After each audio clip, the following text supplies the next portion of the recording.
ओम शांति।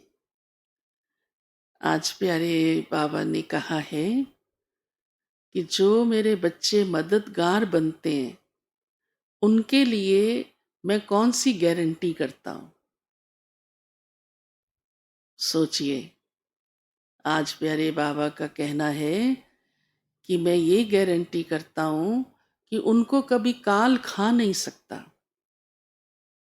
अब आप सोचिए, कई बार ख्याल आता है कि मृत्यु हो जाती है तो क्या कहेंगे।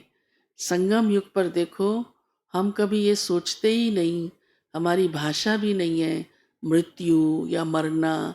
हम कितने प्यार से कहते हैं, कोई आत्मा जाती भी है तो कहते हैं कि अच्छा वो विशेष सेवा पर गई, बाप दादा की गोद में गई, क्योंकि ये तो आत्मा को और ही अंदर से खुशी होती है, अच्छा लगता है कि बाबा मुझे कुछ विशेष सेवा पर भेज रहा है, या ये तन अब उस योग्य नहीं रहा था, पुराना हो गया था या रोगी हो गया था, अब नया तन लेकर के नई सेवा करेंगे।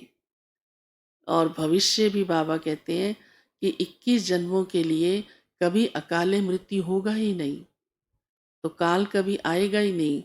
वहाँ भी मरना शब्द नहीं होगा, वहाँ भी आत्मा को साक्षात्कार होगा कि अब मैं नया शरीर धारण करने जा रही हूँ, अब वृद्ध से मैं बाल रूप में जा रही हूँ।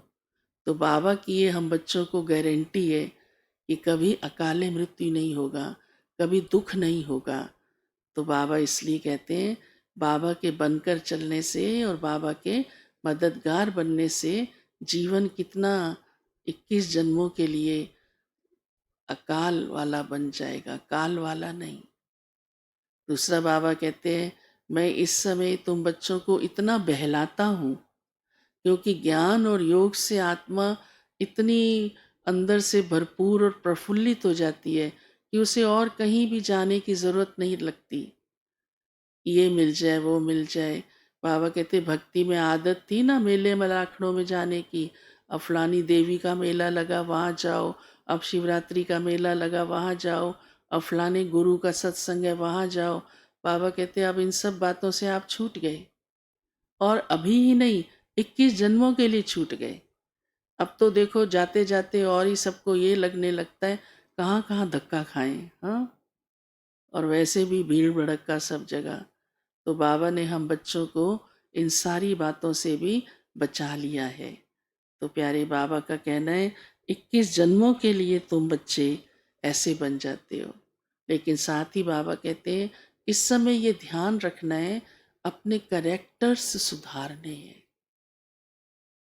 क्योंकि बाबा हम बच्चों को बहुत गुणवान बनाता है, जीवन में विकारों को मिटाने की शक्ति देता है। तो यही ही समय है अपने को ऊंचा बनाने का। साथ ही बाबा ने कहा है कि रूहानी ड्रिल करते रहो, ये अभ्यास चलता रहे। हमारी ड्रिल तो अंदर की है, बाहर की तो है ही नहीं, कोई हाथ पांव तो हिलाने नहीं।